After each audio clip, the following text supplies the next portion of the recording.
Cranford. By Elizabeth Cleghorn Gaskell. Chapter 4.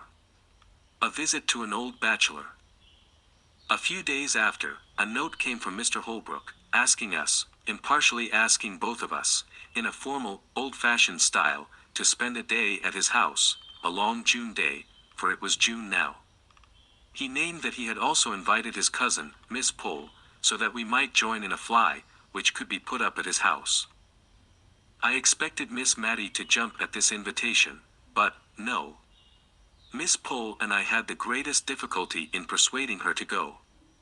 She thought it was improper, and was even half annoyed when we utterly ignored the idea of any impropriety in her going with two other ladies to see her old lover. Then came a more serious difficulty. She did not think Deborah would have liked her to go. This took us half a day's good hard talking to get over, but, at the first sentence of relenting, I seized the opportunity, and wrote and dispatched an acceptance in her name, fixing day and hour, that all might be decided and done with. The next morning she asked me if I would go down to the shop with her, and there, after much hesitation, we chose out 3 caps to be sent home and tried on, that the most becoming might be selected to take with us on Thursday. She was in a state of silent agitation all the way to Woodley. She had evidently never been there before, and, although she little dreamt I knew anything of her early story, I could perceive she was in a tremor at the thought of seeing the place which might have been her home, and round which it is probable that many of her innocent girlish imaginations had clustered. It was a long drive there, through paved jolting lanes. Miss Matilda sat bolt upright, and looked wistfully out of the windows as we drew near the end of our journey. The aspect of the country was quiet and pastoral. Woodley stood among fields, and there was an old-fashioned garden where roses and currant bushes touched each other, and where the feathery asparagus formed a pretty background to the pinks and gillyflowers. There was no drive up to the door. We got out at a little gate, and walked up a straight box-edged path. "My cousin might make a drive, I think," said Miss Pole, who was afraid of earache, and had only her cap on. "I think it is very pretty," said Miss Matty, with a soft plaintiveness in her voice, and almost in a whisper, for just then Mr. Holbrook appeared at the door, rubbing his hands in very effervescence of hospitality. He looked more like my idea of Don Quixote than ever, and yet the likeness was only external. His respectable housekeeper stood modestly at the door to bid us welcome, and, while she led the elder ladies upstairs to a bedroom, I begged to look about the garden. My request evidently pleased the old gentleman, who took me all round the place and showed me his 26 cows, named after the different letters of the alphabet.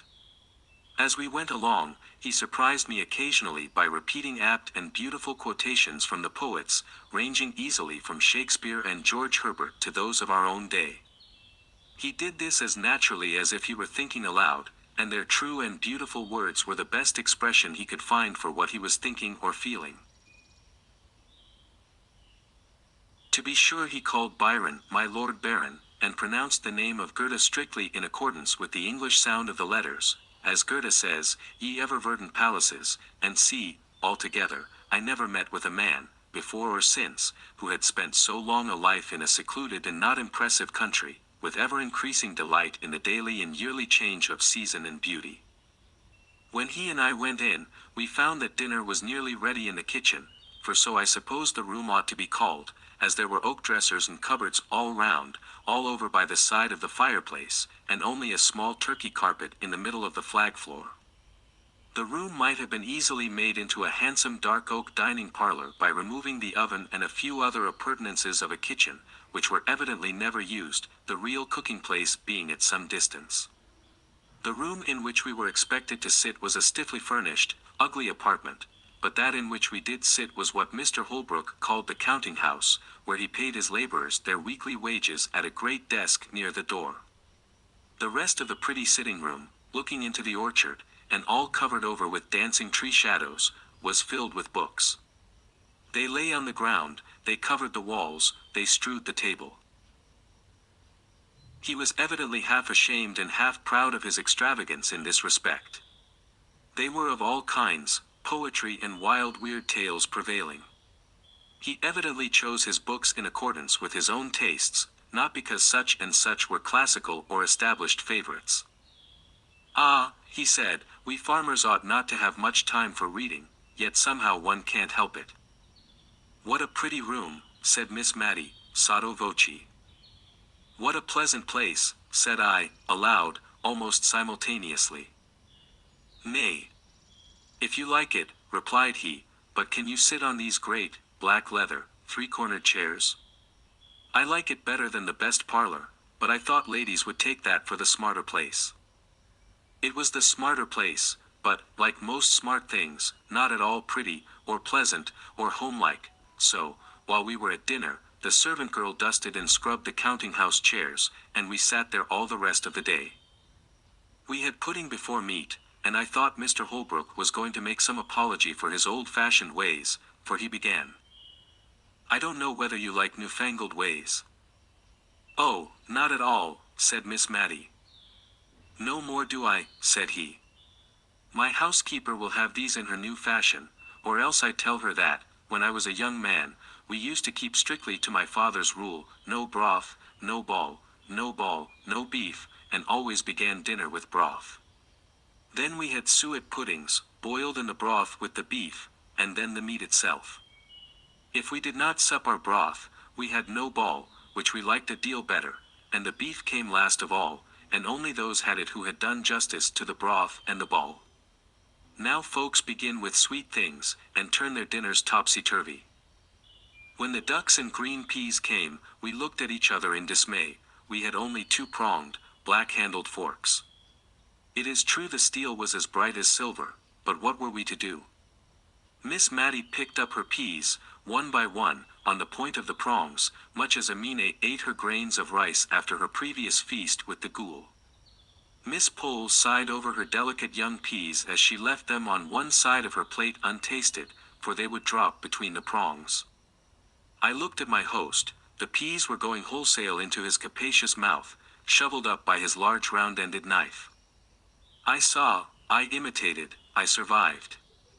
My friends, in spite of my precedent, could not muster up courage enough to do an ungenteel thing, and, if Mr. Holbrook had not been so heartily hungry, he would probably have seen that the good peas went away almost untouched. After dinner, a clay pipe was brought in, and a spittoon, and, asking us to retire to another room, where he would soon join us, if we disliked tobacco smoke, he presented his pipe to Miss Matty, and requested her to fill the bowl.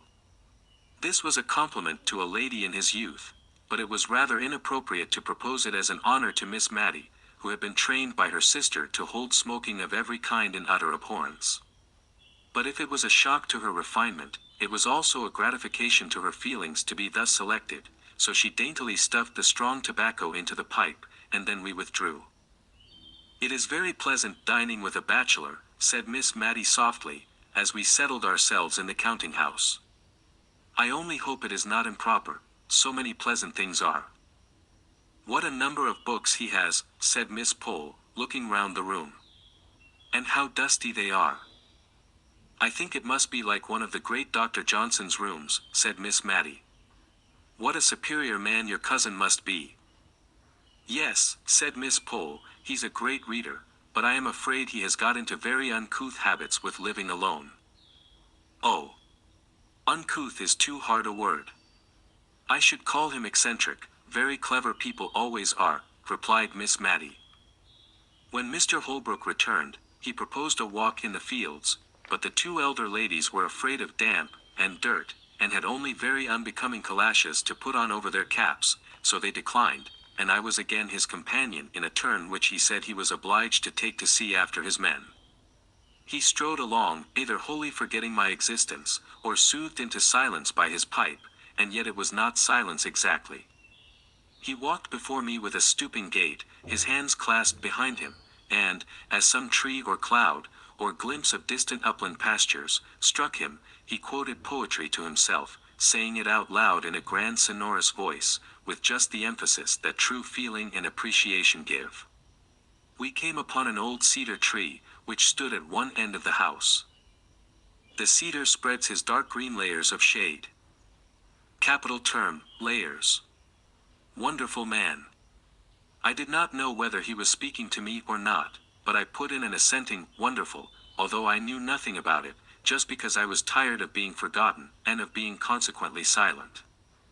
He turned sharp round.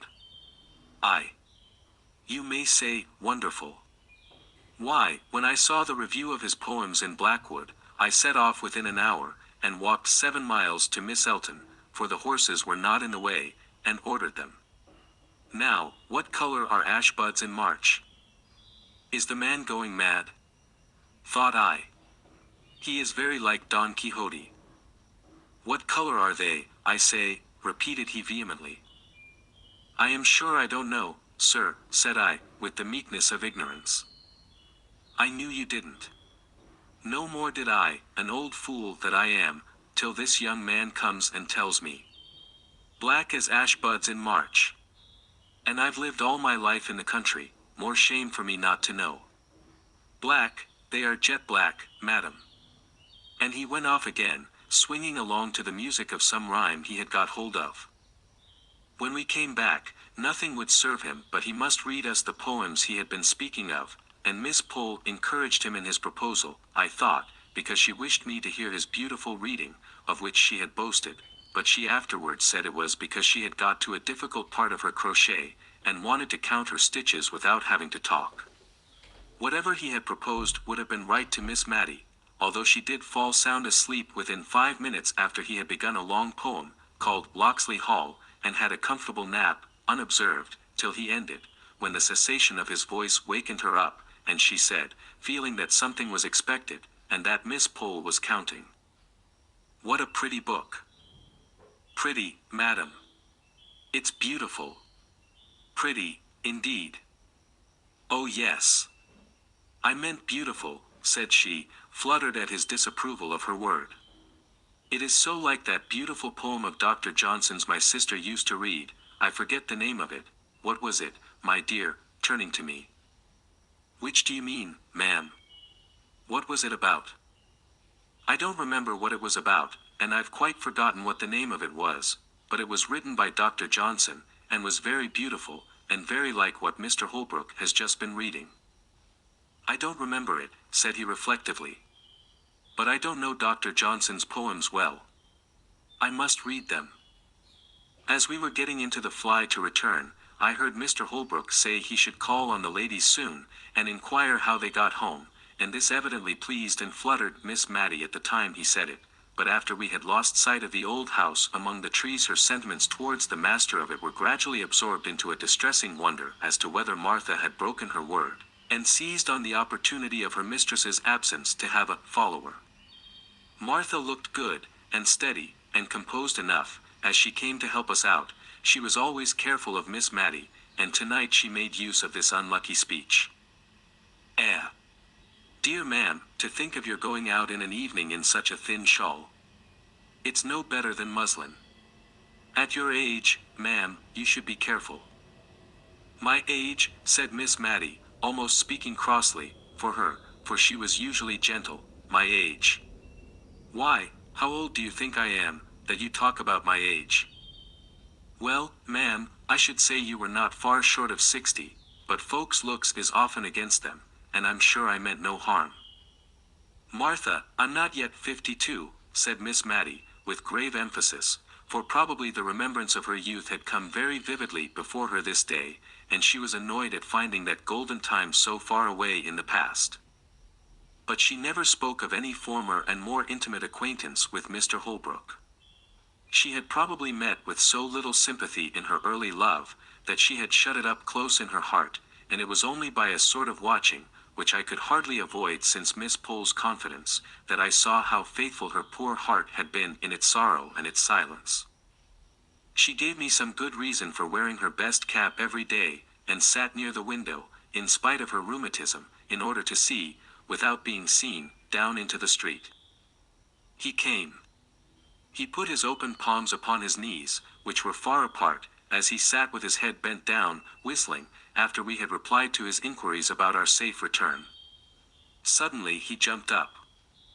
Well, madam, have you any commands for Paris? I am going there in a week or 2. To Paris, we both exclaimed. Yes, madam. I've never been there, and always had a wish to go, and I think if I don't go soon, I mayn't go at all, so as soon as the hay is got in I shall go, before harvest time." We were so much astonished that we had no commissions. Just as he was going out of the room, he turned back, with his favorite exclamation. "God bless my soul, madam. But I nearly forgot half my errand. Here are the poems for you you admired so much the other evening at my house." He tugged away at a parcel in his coat pocket. "Goodbye, miss," said he. "Goodbye, Mattie. Take care of yourself." And he was gone. But he had given her a book, and he had called her Mattie, just as he used to do 30 years ago. "I wish he would not go to Paris," said Miss Matilda anxiously. "I don't believe frogs will agree with him. He used to have to be very careful what he ate, which was curious in so strong-looking a young man." Soon after this I took my leave, giving many an injunction to Martha to look after her mistress, and to let me know if she thought that Miss Matilda was not so well, in which case I would volunteer a visit to my old friend, without noticing Martha's intelligence to her.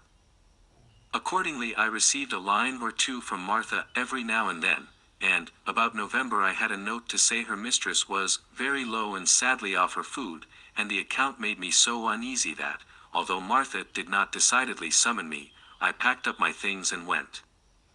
I received a warm welcome, in spite of the little flurry produced by my impromptu visit, for I had only been able to give a day's notice. Miss Matilda looked miserably ill, and I prepared to comfort and cosset her. I went down to have a private talk with Martha. "How long has your mistress been so poorly?" I asked, as I stood by the kitchen fire. "Well, I think it's better than a fortnight. It is, I know. It was one Tuesday, after Miss Pole had been, that she went into this moping way. I thought she was tired, and it would go off with a night's rest, but no. She has gone on and on ever since, till I thought it my duty to write to you, ma'am."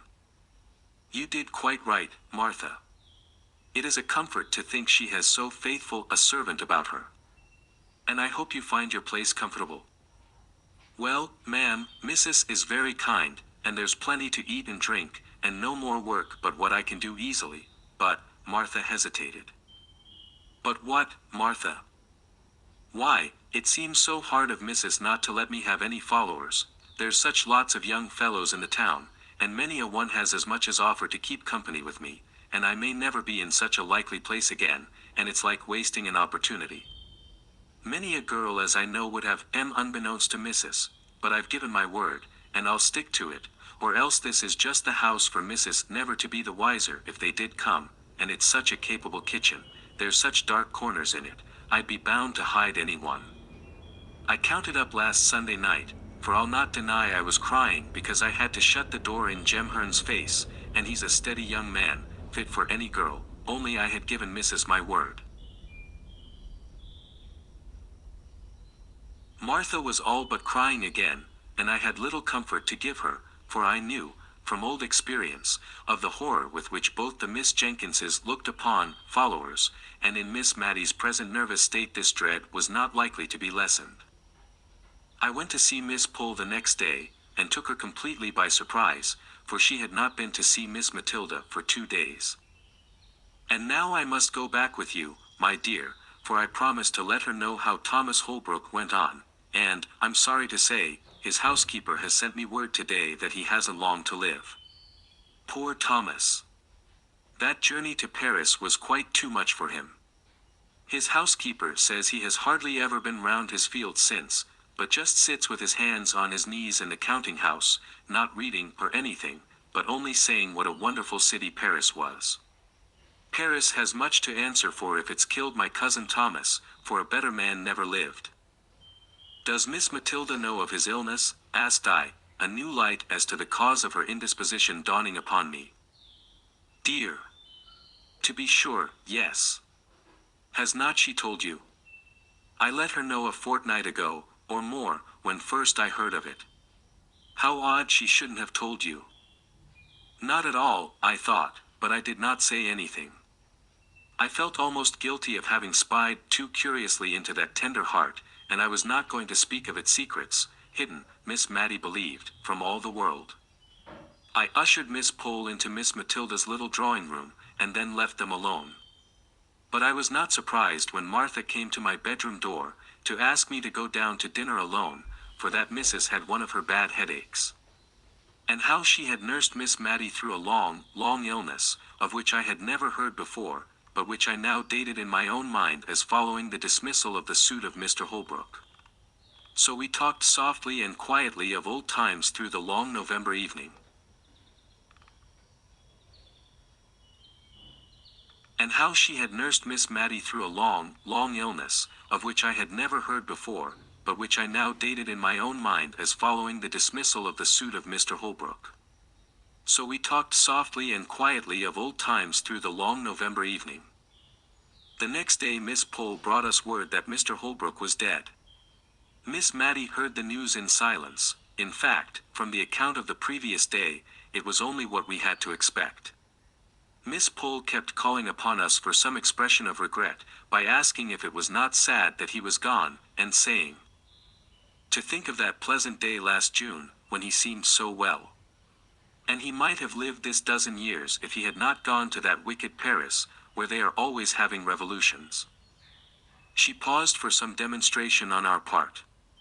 I saw Miss Matty could not speak, she was trembling so nervously, so I said what I really felt, and after a call of some duration, all the time of which I have no doubt Miss Pole thought Miss Matty received the news very calmly, our visitor took her leave. Miss Matty made a strong effort to conceal her feelings, a concealment she practiced even with me, for she has never alluded to Mr. Holbrook again, although the book he gave her lies with her Bible on the little table by her bedside. She did not think I heard her when she asked the little milliner of Cranford to make her cap something like the Honourable Mrs. Jameson's, or that I noticed the reply. "But she wears widow's caps, ma'am." "Oh. I only meant something in that style, not widows, of course, but rather like Mrs. Jameson's." This effort at concealment was the beginning of the tremulous motion of head and hands which I have seen ever since in Miss Matty. The evening of the day on which we heard of Mr. Holbrook's death, Miss Matilda was very silent and thoughtful. After prayers she called Martha back, and then she stood uncertain what to say. "Martha," she said, at last, "you are young," and then she made so long a pause that Martha, to remind her of her half-finished sentence, dropped a curtsy, and said, "Yes, please, ma'am, to Antoine last 3rd of October, please, ma'am. And, perhaps, Martha, you may sometime meet with a young man you like, and who likes you. I did say you were not to have followers, but if you meet with such a young man, and tell me, and I find he is respectable, I have no objection to his coming to see you once a week. God forbid," said she in a low voice, "that I should grieve any young hearts." She spoke as if she were providing for some distant contingency, and was rather startled when Martha made her ready eager answer. "Please, ma'am, there's Jem Hearn, and he's a joiner making 3 and 6 a day, and 6'1" in his stocking feet, please, ma'am, and if you'll ask about him tomorrow morning, every one will give him a character for steadiness, and he'll be glad enough to come tomorrow night, I'll be bound." Though Miss Matty was startled, she submitted to fate and love.